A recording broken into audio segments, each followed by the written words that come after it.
Welcome back to the Crypto is Key conversation. I'm going to have a quick one here for you. I wanted to cover a few topics before I shut it down for the rest of the night here. I wanted to start with this one from Fred Rispoli here. He's responding to James K. Fallon when he's talking about, in the library case, the court has issued its final judgment. So obviously there wasn't a favorable verdict from the judge that came out of the library case in regards of the secondary market sales of digital assets. So we're talking about like their library token.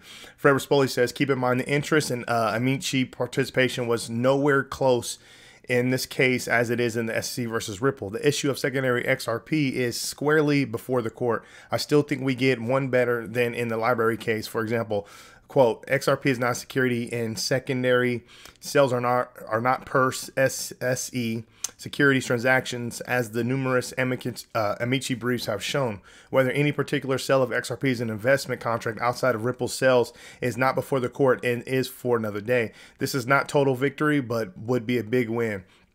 So hopefully we get, some more favorable verdicts coming out of the SC versus Ripple case, because we know that this is truly going to set precedent, moving forward within the space. And, we need some sort of regulatory clarity, man. And it's not just for Ripple and the digital asset XRP, man. This is for the entire industry.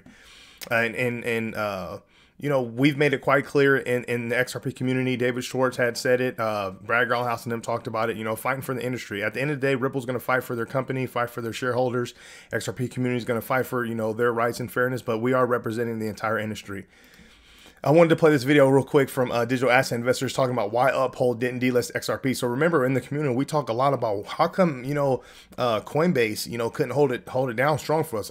Obviously, we've been talking about in the community that, maybe they had some sort of agenda, maybe they already had the reservations, against Ripple, the company, and what they're doing. And, this was like their form of like, okay, now we have our out, obviously we want an IPO, but now we have our out. So maybe that's why they led into their delist. And I always talked about on this channel as well, like maybe they had a part in the whole ETHgate, maybe they had, a bigger investment or a bigger, we'll just say participation in the whole, Ethereum realm, you know what I'm saying? So, that's a big part of their moneymaker on their platform. So maybe that was all part of it as well. So it's just a lot of speculation in my opinion, but I really enjoyed this. I'm gonna play about 1 minute of this clip. It says why Uphold didn't delist XRP, which is huge. So shout out Uphold, man.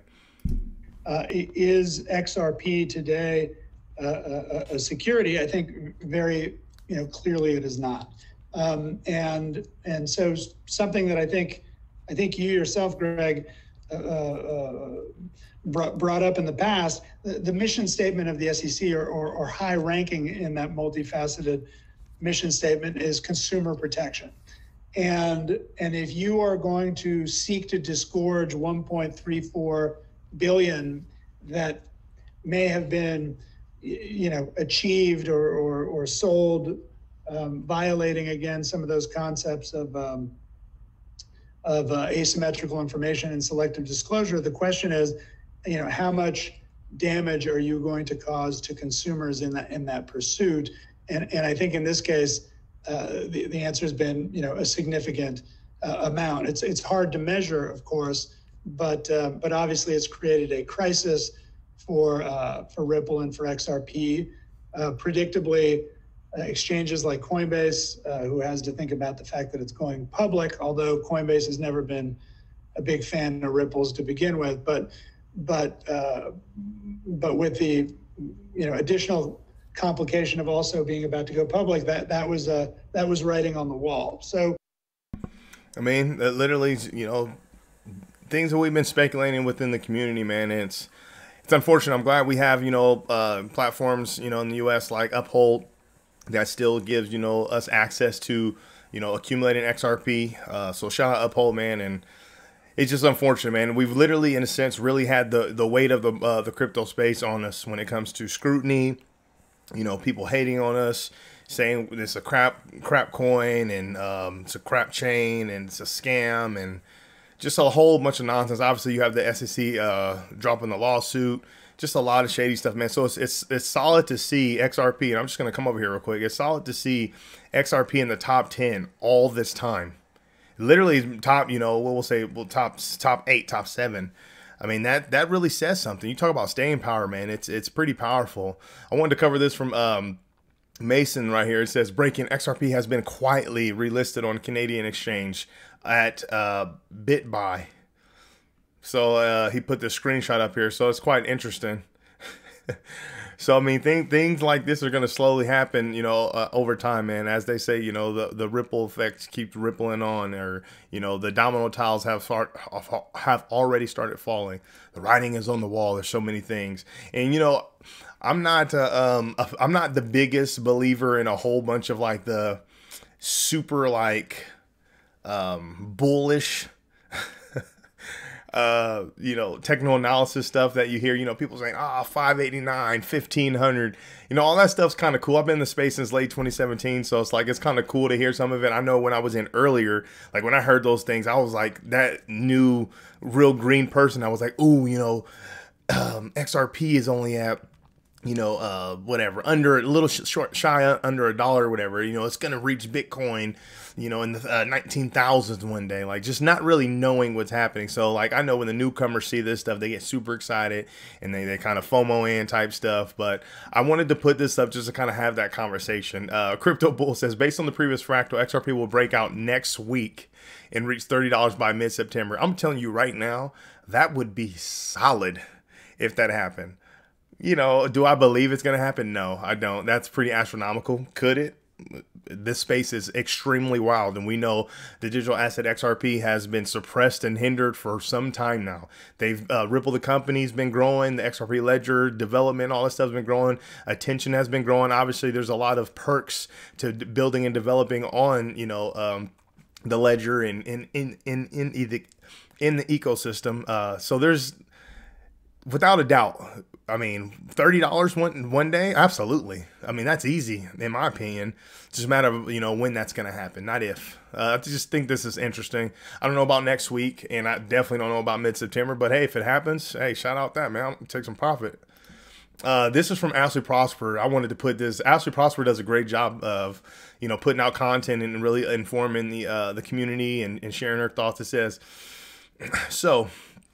It's 2014, and Stephen Narioff acquires a piece of paper from the SEC that fits nicely into Lubin's pocket. Remember, we showed the video clip DI had put up as well. It says a few months later, ETH has its ICO where an unknown number of whales purchase Ethereum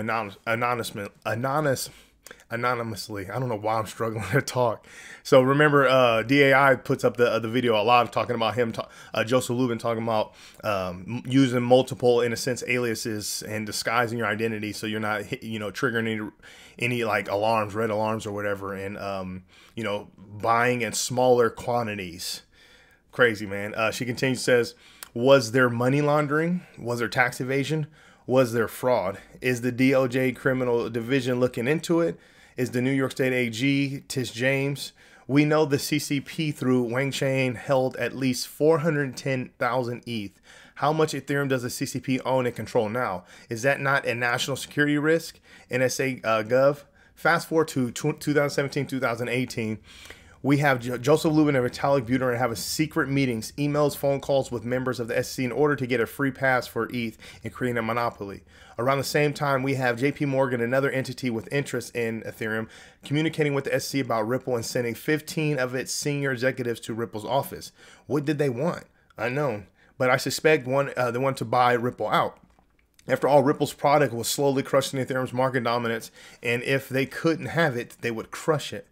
Enter Jay Clayton, a boy who never became a man and was never held accountable for anything. It's money wonderful. Isn't money wonderful? He's unsure about dropping the lawsuit on Ripple, so the powers that be send him in once again to seal the deal. Clayton drops the lawsuit on Ripple and hands the baton to banker's boy Gary Gensler. His job is to shift crypto into the hands of the few. He begins his plans by going after exchanges. Perhaps this is hinted at in MIT Lesson 18, and maybe that's why MIT is withholding it from the public. Enter Prometheum, the crypto securities exchange with no crypto or security to exchange. Somehow they acquired favor from the SEC and was held out as a shining example for the industry. Remember, we covered that Aaron Kaplan and Prometheum on this channel quite a lot in the past few weeks. He says, she continues, I'm sure that has nothing to do with CCP, American bonds, the president's camp or blackmail, almost sure. But their plans were disrupted by a community that had been rejected and ostracized from the mainstream. Through sheer determination and will, the XRP community fought back, and they fought back hard. They exposed ETHgate, they exposed Prometheum Gate, and they even exposed the CCP connections. Basically, if it was out there, they would find it and shout it from the rooftops. It would be years alone in the trenches before reinforcements arrive. But arrive they did. Late and uninformed, of course, but ever proactive XRP community have already prepared for that by creating easy to follow timelines and even interactive maps. Huge. At the time of writing, the battle rages on with neither side willing to give quarter. All eyes have shifted to Judge Torres in the Ripple case. Will she save crypto, a multi-trillion-dollar industry, or will she crush it beneath the heels of justice? Time will tell. It's going to be an interesting 2024. I mean, shout out, man. That'd be a hell of like a trailer to some great, documentary of just the corruption and shadiness and the exposing of the shadiness within the community. Yeah, shout out Ashley Prosper for that. Make sure I retweeted that. That is awesome, dude. It's just gold.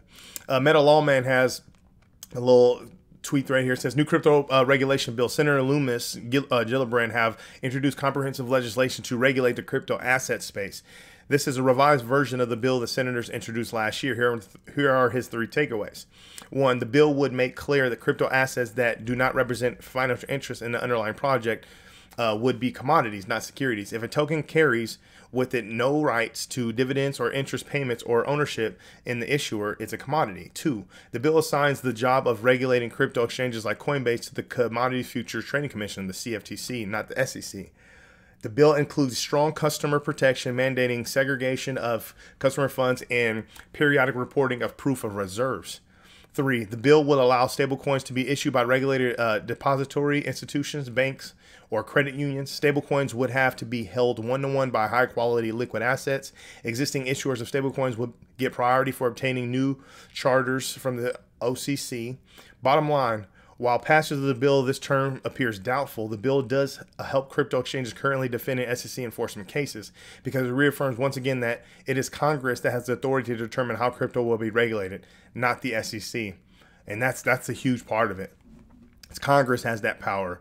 And then Ann Kelly says, SEC Chair Gary Gensler will testify before Senate Appropriations July 19th. The SEC funding mechanism was created in Dodd-Frank and different from other agencies. I'm sure Senate Props will have lots of questions for the SEC. So this is interesting because it's like, okay, put them on the spot, have a bunch of questions. Is it going to change anything? I don't know. Is it all going to be, as we say, smoke and mirrors? Is it all just going to be just more lip service, or is it actually going to be some action that's going to be taken? I don't know. Shout out blockchain backer. What is it? It's Wednesday, my dudes, right? Is it? Yeah, it's Wednesday. So shout out BC backer right here. It says, after holding for 6 months, the US dollar currency index DXY takes out the low. So this is significant for us in the crypto space, because when the DXY goes down, typically crypto goes up. So hey, we could be seeing some brighter days coming forward. Benjamin Cowan, we're going to end on this one. Benjamin Cowan had put this up. He says, in January 2022, one Bitcoin was worth 12 ETH. One Bitcoin was worth 26,000 ADA.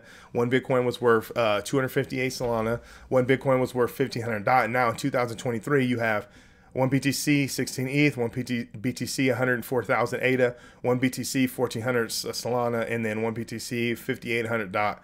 This is why Bitcoin dominance is important. So just an interesting take. Just kind of put some more. This is another very technical driven. I would say some fundamental stuff. He does some great jobs breaking stuff down, looking at trends and just charts and cycles and all types of stuff. Very, very informative gentleman here. But I just wanted to throw that out there. But that's what I have for you. Make sure you come to the Crypto's Key Conversation YouTube channel. Subscribe. Follow us on Twitter at Crypto's Key 1. I really appreciate your support out there. With all that being said, stay strong out there. Be safe.